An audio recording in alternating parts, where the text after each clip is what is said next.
Hi, I'm Bob Sambol, and this is our rare conversation with Greg Katz, the owner-operator of Beverley's, Greenpoint, Claremont, I get them all? Clifton Club. And Clifton Club. Here in Dallas, if you're a fan of, and I'm saying this as a compliment, cool, hip, new restaurants, you've eaten in one of Greg's restaurants. Thank you. Thank you. So I always start off these conversations, because it's a good icebreaker, is in sixth grade, career day, little Greg Katz raised his hand and said, I want to be what? I'm trying to remember. If you don't know, No. if you said there was nothing that you wanted to be Yeah, in sixth grade, Yeah, I think I was still trying to figure, it could be Superman, Batman, I don't know, I think I wanted to be a soccer player. Okay, Yeah. so Coming from South Africa, Right. just So that's my next question. Yeah. Tell us a little bit about where you grew up and how you ended up in Dallas. yeah. Grew up in Cape Town, South Africa, and moved to Dallas when I was 11. Lots of people were leaving Cape Town and South Africa during that period of time, and everyone sort of went somewhere where they knew someone. So my dad, big South African community in Dallas, Houston, LA, New York, Atlanta, and my dad knew someone here, and he was able to get a job here, and then we ended up coming to Dallas. So moved here, grew up in North Dallas, and traveled around, worked in some different restaurants in New York and stuff like that. So that was your chosen profession, was restaurants. Yeah. What does your dad do? He's a CFO. Okay. Yeah. So you didn't want to do that. No. And so what was that one moment you said? I know what my moment was. Where you said, I want to be in the restaurant business. So school really wasn't for me. I went to college for a couple years. It wasn't. Me too. It wasn't for me. And I ended up. I moved to Israel. I worked on this place called a kibbutz, Right. a big community. And when I got there, it was summer, and I worked in the avocado fields and the olive fields, Jeez. and picking all this stuff outside, smoking cigarettes. It was incredible, right? And then winter came, and I had to pick another job. So they were like, "There's a job open in the kitchen." So we were kind of cooking for thousands of people, like just a community, sort of like a cafeteria. And I got the bug right away. Like just working in a kitchen, the energy, all these people from all over the world. And so that kind of led to, wow, I really enjoy this. And then I decided I was going to go to culinary school. So you'll love the story. So I decided, okay, that's it. That's what I want to do. I'm going to be a chef. So I decided I'm going to go to culinary school. My dad takes me out for my 22nd birthday to Del Frisco's on Spring Valley. The server was Alan Bush. Oh my God. Yeah, you obviously know, but the famous Alan Bush. Alan, just the best server of all time. Right. And he's like, "What are you doing? This and that." And I said, "Well, I'm going to go to culinary school and become a chef." And he goes, "That's a waste of time." He goes, "Let me call my best friend. I'm going to get you a job." I'm like, "Okay, that sounds cool." And who's your best friend? And he said, Dean Faring. So he walks away, and I look at my dad. I'm like, who? I have no idea who Dean Faring is. So anyway, long story short, Alan made the call to Dean. Dean said, "Listen, I'll hire this guy for $5.25 an hour. He can be a prep cook, peel shrimp, peel potatoes, whatever you want to do. And if he takes to it, he takes to it. And if he lasts a month, then I'm done with that." And here we are 30 years later. Wow. Yeah. Well, I didn't know that. That is so great. Yeah. And Alan Bush was this famous waiter at Del Frisco's, and it was Alan Bush, and now there's Benny at Nick and Sam's, and all these. But he was a legend. Yeah. Well, when Dee was at Del Frisco's on Lemon, where Bob's is, that's where Alan Bush got originally hired, and then went everywhere with him. Yeah. Wow. Incredible. So he really changed my whole life. So you go to work at the mansion. Yeah. That's what Dean was. Yeah. And so how long did it take you to really stop peeling potatoes and start making food? Yeah. So all of a sudden, I walk in there, and by the way, Dean didn't call me back, so I had to chase him down. And I'm going to tell this story. You guys can do whatever you want with it. I don't even know that you call people chef So I'm like, Mr. Faring, I'm leaving him messages. He doesn't call me back. So I decide, you know what? I'm going to drive down to the mansion and go be a go-getter. So I pull up to the mansion, I pull in the back, and there's like all these black SUVs and all this stuff there. And like, I didn't really know what was going on. And I kind of walk in, and there's a long hallway, and I see kind of Dean run by. I'm like, Mr. Faring, Mr. Faring. And he's like, who are you? Like, I can't talk right now. We're cooking lunch for the president. They were at the mansion. So like, I just barged in like this ignorant kid. Yeah. There was a prep kitchen that was outside of the main kitchen.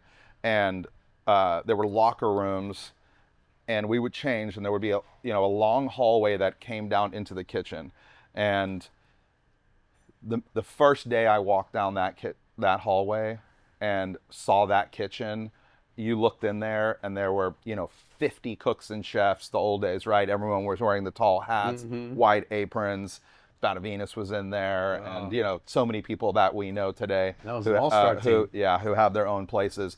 But really, from the first day that I experienced that, it was over for me. I was like, this is what I'm doing for the rest of my life. So I spent about 3 months making crab cakes, peeling shrimp, peeling potatoes. I mean, one of the hardest jobs I've ever done. And this was during the height of the mansion, right? Yeah. So there was no difference between Monday night and Saturday night. So thousands of crab cakes, thousands of shrimp, thousands of potatoes. And all I wanted was, how am I going to come early, stay late, do anything I can to get into that kitchen. I mean, I was just obsessed, and addicted to it right away. Yeah. That's great. So you stayed there for how long with Dean? So I started as a prep cook, $5.25 an hour, and then I left 5 years later as a senior sous chef. Wow, 5 years. Yeah. So it was the mansion in, so this was 98, beginning of 98. This was my college. This was my law school, my business school. This was everything. I worked every single position in the morning, learned how to make soups, learned how to butcher fish and meat. Like, I worked every single thing in the entire mansion kitchen at that time. Insane catering and banquets. We cooked for everyone there was. And that really created sort of the foundation for my career. But so I did that for 5 years. And then, Nick Venus was a sous chef over there. And then Nick and Tristan had partnered together. And after 5 years, I was like, okay, it's time for something different. Let me go learn like the independent restaurant world. And, Nick, me and him had become really close. And, there was an opportunity to be a sous chef at Cuba Libre. Wow. And this was the old days, right? So Nick had to call Dean for permission, because there was no poaching like that. No. So, hey, chef, we want to do this. Is that okay? Can we have your blessing and all that stuff? So I worked for Nick and Tristan, and that was just really, really incredible, going from the hotel business to the independent restaurant world. And then I had the opportunity, I'll kind of make the story short, but I got to move to New York for 3 years. And I worked at the Carlisle Hotel as a sous chef. And then during that time is when I sort of really made up my mind that I want to own my own restaurant. And I got connected through a friend, and I became a manager at the original Il Molino in West Village, New York. Wow, So I never knew 86 that. West 3rd Street. Yeah, so I went from a sous chef at the Carlisle Hotel to wearing a tuxedo every single day at Il Molino. And this was the most insane. Il Molino was the original. There's only one Il Molino. Right. You can't replicate it. They weighed every single piece of fish.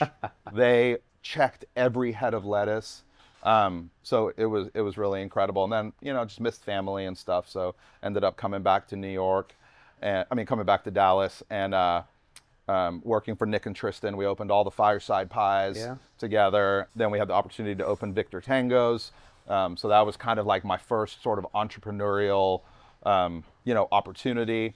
Victor Tango's was amazing. It was first of its kind in the city, shared plates, non-traditional dinner, huge bar, from scratch cocktails. It was really incredible. Then we started working for Headington and that whole group, and who is a dear friend today still, and CBD, and opened a bunch of stuff for them. And then with time, I just had that entrepreneurial burning, and I couldn't.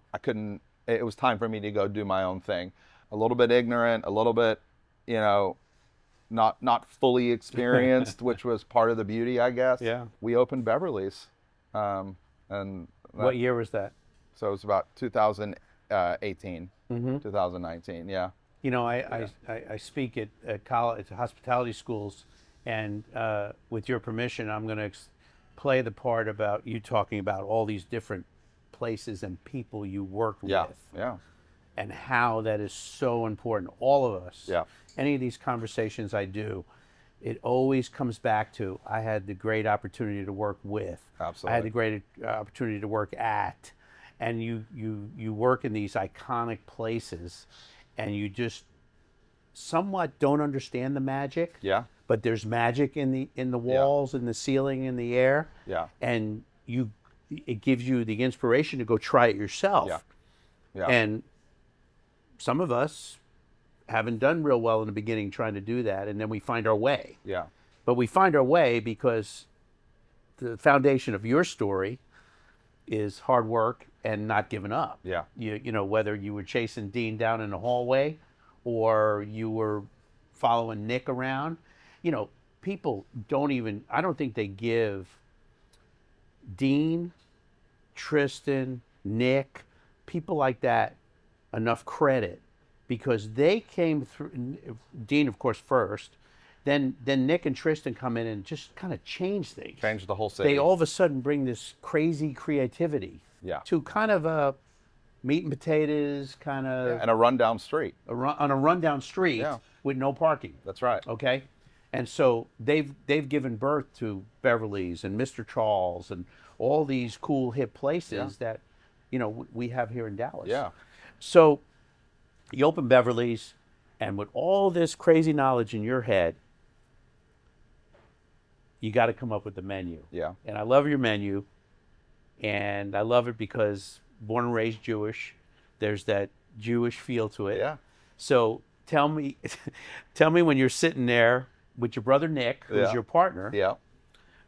and saying, "Let's put this on the menu." What were some of the That's things? that's also a great story. So we set out.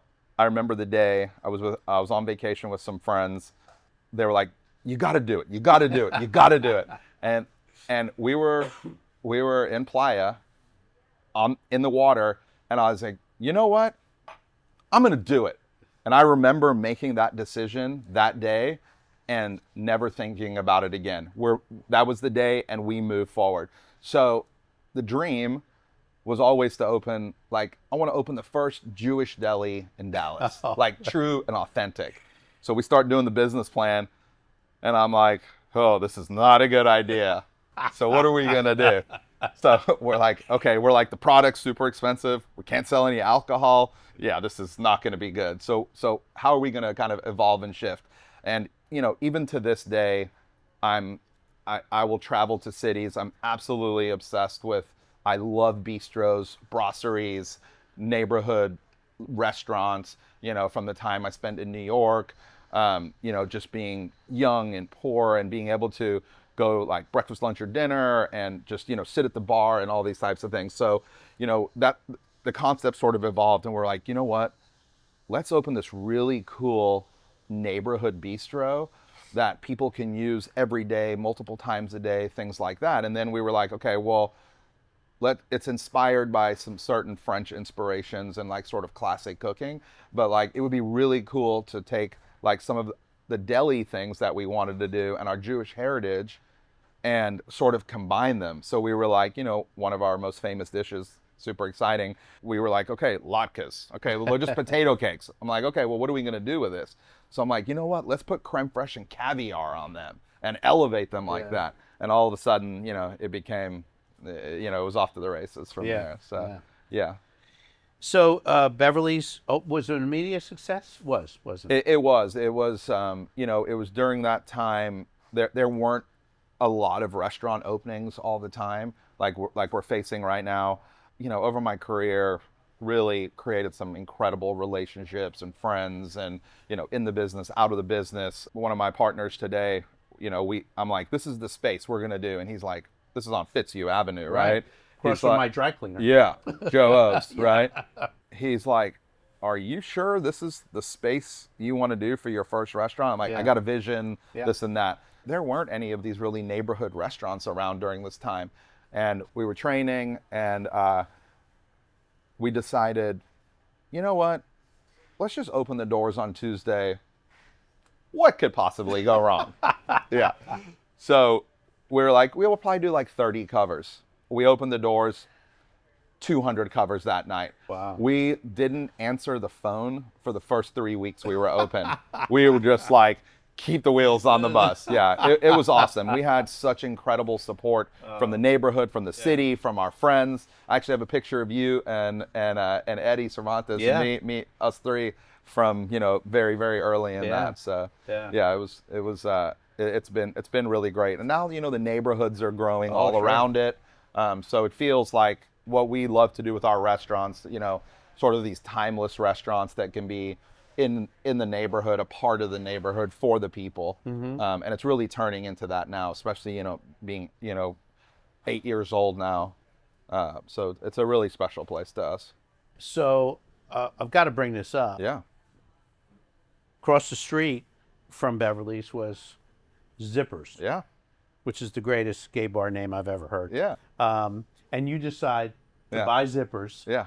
and turn it into the Clifton Club. Yeah. I don't even know what the hell a Clifton Club is. So Yeah, yeah. tell me, Yeah, yeah. what was your vision there? Well, first of all, let's back up a second. Beverly's took the space of the super famous BJ's gay bar. Okay, I so didn't know that. So Fitzhugh Avenue had Right. all different, you know, there was BJ's, there was Zippers, there was about 4 or 5. Oh, okay. There was a Hideaway. It was like, you know, there was Cedar Springs and there was Fitzhugh. It was Yeah. very, very seedy. Yeah. And some friends of ours, you know, bought the development, and then this opportunity came about. So the opportunity comes with Zippers. The lady who owns it bought it 50 years ago for $30,000. She controls that corner, can't be developed. She'll never sell it. It's insane. But, you know, now we have this great little neighborhood bistro. It's, you know, incredible. And then this little space comes available, and there's really not much you can do with it. We couldn't, because of the parking and all that kind of stuff, so we had to keep it the way it was. I'm equally passionate about, you know, cocktails and classic cocktails, and again, kind of going back to the New York, you know, New York lounges in hotels and things like that. And then kind of going back to the Victor Tango's days of specialty cocktails, making ingredients from scratch, all those types of things. So we said, you know what, let's create this really cool lounge. So Clifton Club is a neighborhood cocktail lounge. All drinks from scratch, you know, incredibly well, you know, made cocktails, but in a loungy atmosphere. A couple of fun facts. Beverly's our mom, so we named Beverly's after her. Clifton Club. Clifton is a beach in Cape Town, South Africa, that we grew up going to. Greenpoint, where we are, is in Cape Town. There's a red and white lighthouse there, the oldest lighthouse in all of Africa. There's a picture on the wall there. And that's where my grandparents lived, across the street. Yeah, so all the names are kind of inspired by different neighborhoods in Cape Town. So Clifton Club, then you come here and do Greenpoint. Yeah. Seafood always pulled at me, just kind of growing up on the water. Yeah, you need to stay out of the steak business. Yeah. It's a horrible business. Horrible Yeah. business. It doesn't need young, aggressive, smart guys like you. Yeah. So, and I knew there wasn't really, there wasn't a modern kind of updated seafood restaurant in Dallas. And I had traveled around, again, spending time in New York, you know, just, you know, drinking white wine and cocktails and eating oysters. I was like, God, we need that kind of place. And then this opportunity came along, you know, and I thought about this many times. I was like, you know, when I was starting at the mansion, did I ever think I would, first of all, I never thought I would even own a restaurant, much less on Knox.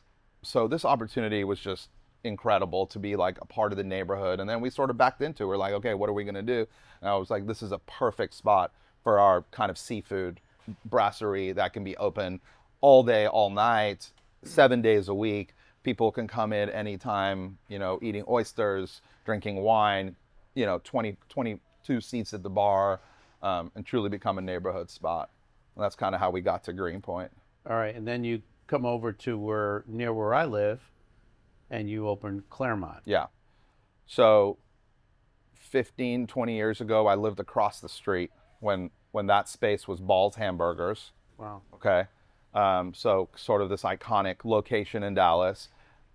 Sue's was in that very small location, part of the Kroger. Right. Then when I was living there, I was like, wow, there was so much change happening in the neighborhood. The houses were all changing. You had, ESD, all the private schools that are over there. So there was always like new people kind of moving into that part of town. And then the opportunity came that the space was available, and I was like, you know what? Here's a perfect opportunity to put this little bar and grill, for the neighborhood over there. And that's kind of how we got there. It's been fantastic. It's it's upscale, but it's very casual, sort of American bar and grill classics. So you and I were talking before we started filming, and we were talking about business, and we were talking about what you plan on doing, and you told me about the aggressive plan you have for the future. And so, what motivates you to do that? I think the want and the will to push myself, push ourselves, keep growing. The people who inspire me, the restaurateurs, the chefs, the people who work for us, want to keep creating opportunity, want to see people grow. And when I reflect on myself, I'm like, I want to make sure that I'm pushing myself, evolving myself. So, while it's scary, we look at great locations. We're working on building some infrastructure, and we want to grow into a true hospitality company. Which you have. And when I talk to people that work with you, they work with you and they admire you. And that's a trait that you almost can't teach. Yeah. But I can see where you got it, because you worked with some guys that were admired. Now, sometimes you hated them. Yeah. You get, how can he treat me like that? Oh, yeah. But when you sat down and thought about it, well, the reason Dean got mad was, I understand. The reason Nick called me a dumbass was I was a dumbass. Yeah, okay? absolutely. Yeah. And so you learn that. I had the president of a bank tell me the other day, no one knows what we all go through being the boss until you are the boss. That's right. Everybody doesn't understand the sleepless nights, getting up in the middle of the night, jumping up because you thought of something, making the mistake of checking your phone at 4 a.m. and ended up staying up the whole morning because you wanted to get back to that person every night. So we understands that. So you made a lot of great decisions. Was there one mistake that you said, yeah, that was a bad one? I shouldn't have done that. It doesn't sound like you had too many of them. I don't think we've made too many big mistakes. One thing I've been great at my entire career, I think probably one of my biggest strengths, is being resourceful and talking. I've talked to you about it, right? So I've always, even from a very, very young age, was like, I would go, I just met with people. Hey, I'm thinking about doing this. You've done this. I haven't. Or, maybe not even in our industry, someone who started their own business. How did you start your own business? What did you do wrong? These things. So while being entrepreneurial and opening more restaurants, I think we're really careful about the way we do it. Don't grow too fast, pick the right locations, things like that. So I'm sure there's a big mistake coming. No, it's not. No, it's not. But we try to talk to people and surround ourselves with the right people that can help us make good decisions. So we both live and do business in a city that's booming. Restaurants coming from all over, coming at us. Yeah. What do you think of all this? What goes? I know what goes through my mind. Yeah. What goes through your mind when you hear about this guy's coming to town and that guy's coming to town and this guy's coming? Tell me what Greg Katz is thinking driving to work. Yeah, I think one of the biggest issues that I have with myself is that I'm always like, what's this person doing? What's that person doing? Are they doing it better than us? And we sort of compare ourselves all the time. Mm-hmm. One goal for myself is, focus more on what we're doing and forget about what everyone else is doing. That's all we can control is in here. But, listen, Dallas is an incredible city. It's always been an incredible city, whether it's oil and gas, whether it's real estate, whether it's shopping, and dining is a part of that. So it's funny because it's pretty interesting in Texas, right? Why is Dallas getting all these restaurants? None of them are going to Austin. None of them are going to Houston. None of them are going to San Antonio. By the way, all great cities that are doing incredible things, but all these big restaurants and hotels are all coming to Dallas. Something major is happening in this city. I think I know what it is. I mean, I think one of the things is you get guys from out of town who look up you, look up Nick, look up Samir, and say, wow, look at these guys. Hey, we got to go there. Yeah, I think it all started with someone from out of town going, oh my God, look at these numbers that Nick and Sam's are doing. Yeah. I mean, if they can do that, we can do that. Yeah. And then that's kind of how the whole thing happened. Look, I think Dallas is continuing to get more sophisticated, whether it's restaurants, art, fashion, real estate. It's all happening in Dallas. And it's bringing a lot of great people here. It's making our city a better city. But it's hard for the restaurant business, right? It's all of a sudden our labor costs have gone through the roof because a New York or a Los Angeles or a Miami restaurant group's coming here and they're like, yeah, we'll pay a line cook $25 an hour. Okay, well, that's tough for us. So that kind of changes the field play of it. So that stuff becomes challenging. And then, listen, I think Dallas, and you know this better than anyone, Dallas locals support the locals. Mm-hmm. I mean, just unbelievably. Yep. I know what the answer is to this, but I do have to ask you. What do you think is the one thing or the thing that restaurants must do and never forget about that make us successful? When you walk into a restaurant, you love going to other places. Yeah. What's the one thing that you walk in and go, I can't believe it? I mean, it's just, what's that one thing? I know I have it. Yeah. Is when they don't have that welcoming feel. Yeah. And the thing is, the busier the restaurant, the more you should have that feel, because God damn it, if you're not happy when you're busy, when are you going to be happy? Yeah. I mean, I think for me, and just this is the way I'm wired, and this is the places that I travel to and the places I go and the places I want to spend my time at. When I walk through those doors, I mean, there's so many things, but I want to see the lighting. I want to see the music. I want to see the atmosphere. Like, this was beaten into my brain, from a young age of like, how does the restaurant feel? No light bulbs out. No light bulbs out. Yeah. Yeah. Oh my God. Big problem. Yeah. Big problem. Thank God we fixed those. But a restaurant's, it's got to have soul to me. I mean, I'll sit in a restaurant in a bar and I'm just like staring. I'm like, the way it makes me feel is so unbelievable. Right. That's what I'm looking for when I walk into a restaurant. Listen, I appreciate all restaurants. I understand how hard this business is. So everything from fast casual to all the way to the top. But to me, it's like that's what I'm looking for. I'm really looking for that soul and just kind of everything sort of coming together. I know we didn't talk about it too much, but it's food, it's service, it's atmosphere. You got to have it all. You got to have the total package. And I think, that's when I get that feeling inside when it's really soulful. Do you think social media has made restaurants better or worse? Well, because we both worked in the industry when there was no social media. I think we can't live without it anymore. And I think in the right way, it's good. I think it really helps us, showing guests what features there are, or being top of mind, on a Sunday night, Monday night, Tuesday night, when people are at work scrolling through their phone and they see a seafood platter at Greenpoint or a martini or something. They're like, you know what? Let's go there for a happy hour or dinner. So I think it helps if we use it the right way. Yeah. Yeah.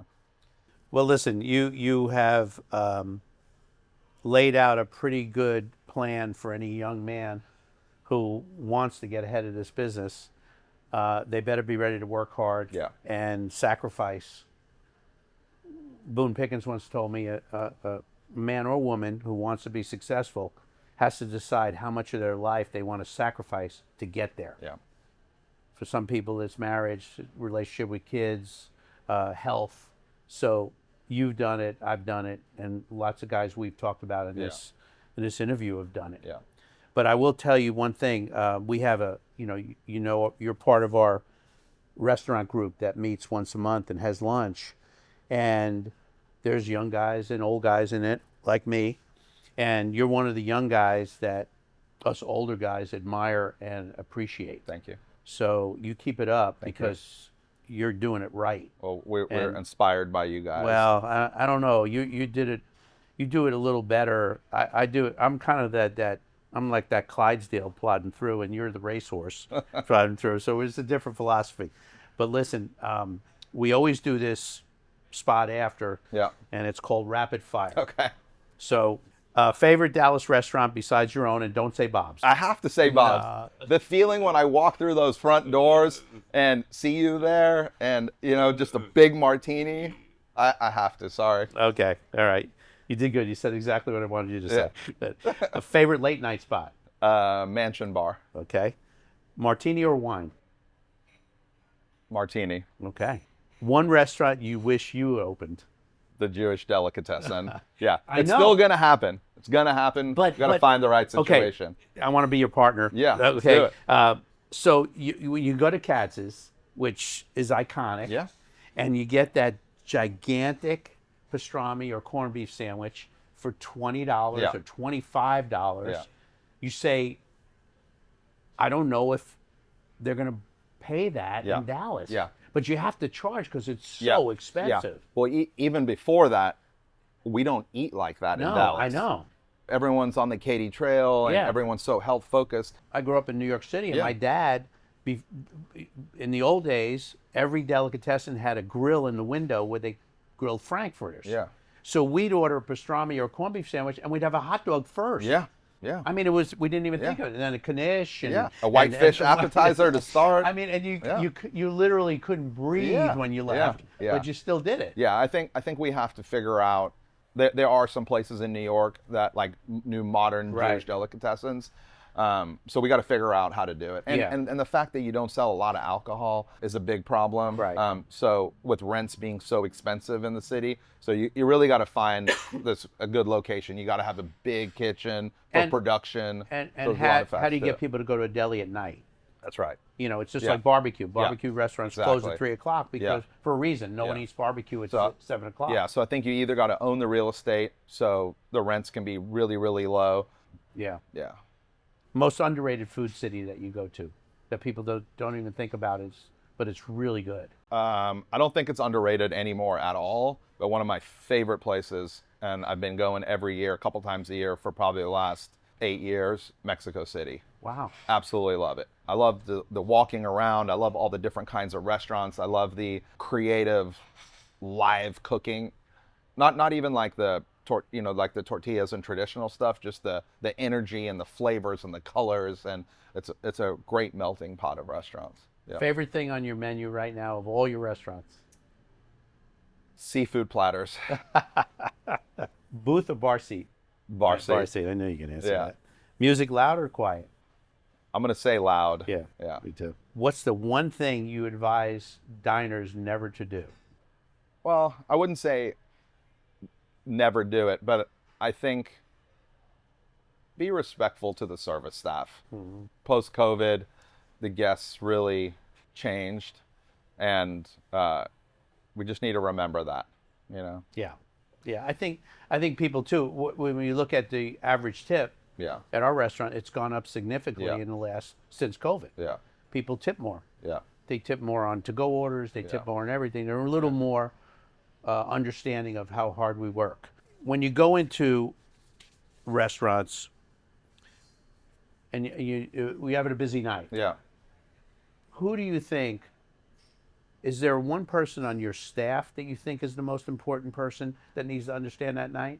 I think there's a lot of very, very important, but I think for me, since kind of coming from the back of the house, it's that chef expo. Mm-hmm. I feel like that's the conductor of the restaurant. And, seating 10 tables at the same time and all these things, obviously the flow of the front door is really important. But I think if that expo is like controlling the kitchen and like communicating, hey, we're about to get this, we're about to get that, and like really getting the food out consistently and fast, I feel like that's sort of the engine of the restaurant. So I came from a background of, basically, hey, you do what I tell you to do Yeah. and keep your mouth shut and all Yeah. that. And now we're in a situation where we have to motivate Yeah. people all the time. Yeah. And I found that on busy nights, it all comes from that top guy. Yeah. That if I'm, we're going to have a pre-shift meeting. Yeah. Don't talk about anything. When you got a busy night, let's keep it all positive. 100%. Hey guys, we had a great Yeah. night tonight. So-and-so's coming in, Yep. this and that. Here's our features tonight. Man, we're going to kill it. Yeah. You guys have been doing great. Even if it's not the truth. Yeah, yeah. Just Yeah. say it. Yeah. Because they represent us. Yeah. And your restaurants, when Monica and I go, there is that feeling. Yeah. There is that feeling that, hey, we're gonna make it a special night for you. We have that same rule as you do. Friday and Saturday nights, we don't talk about systems Yeah. and things we did wrong or things, steps of service. It's inspiration. It's leadership. It's these 300 guests that are coming in here tonight could have gone anywhere in the city, and they made the decision to come Right. eat with us. Like this, it might not be a big deal for us because we're here every single Yeah. day. This is a really big deal. We never know. They could be celebrating something. They might have saved up all week or whatever Yep. it might be to come, and celebrate with us. So making people feel a certain way and providing this really great experience. And for the 2-3 hours that they're with us inside of our space, they sort of forget about the rest of the world. Right. And I think that's really important. And that's the kind of message we want, especially on those busy nights. We tell everyone, it's like, listen, it's Saturday night. We know we're going to serve 300 guests. It's not like a Tuesday where it's like, we might serve 60, we might serve 120. I don't know. It's like, there are 300 people coming here Make 'em tonight. happy. We know that. Let's kill it. Yeah. And, a lot of our counterparts in the business on holidays will try to max it out. Yeah. My theory is this. You screw up a guy's Valentine's Day, Yeah. every Valentine's Day, he says to his wife, well, where do you want to go this year? We ain't going back to Bob's. Yeah. That was Yeah. a mess. So my philosophy on busy days is we can't get rich tonight. Let's just make everybody happy. That's right. Because they will always remember it. Yep. And if you screw it up, they'll always Yeah. remember it. And they're going to tell everybody they're with that Yeah. night for dinner. Well, last year we went to Beverley's, or we went to Nick and Sam's, we went to Albanese, and it was Yeah. bad. And, it was, and so just don't try to get rich one night. Yeah. Just know this for the long run. Yeah, we literally just had all these conversations with Easter, Mother's Day, SMU graduation, Oh, yeah. all of these things. Let's do what we do. Right. And instead of overbooking and pushing the limit as hard as we can, Mm-hmm. let's take care of these people who've made the decision to come in, because then they're going to leave and say, oh my God, or Tuesday night, where should we go? They're gonna I had be- such a right. great experience at this restaurant. Why don't we go back? And that's really how you build, your regulars. So when are you going to turn 50? Next week. Next week. Okay. Yeah. So I can still call you young man. After next week, you're not a young man anymore. Fair enough. But I want to tell you, you've done a great job. You've done a great job for yourself, for your employees, for your investors love you, and the city of Dallas loves you. So keep it up, my man. Thank you. You said you're not good at this. You're really good at this. Right. So when I can't walk in the door anymore, or I can't do. I think you're going to be my heir apparent. I love it. I love it. Thanks, pal. Thank you, Bob. Appreciate You're it. the best. Incredible. Thank you.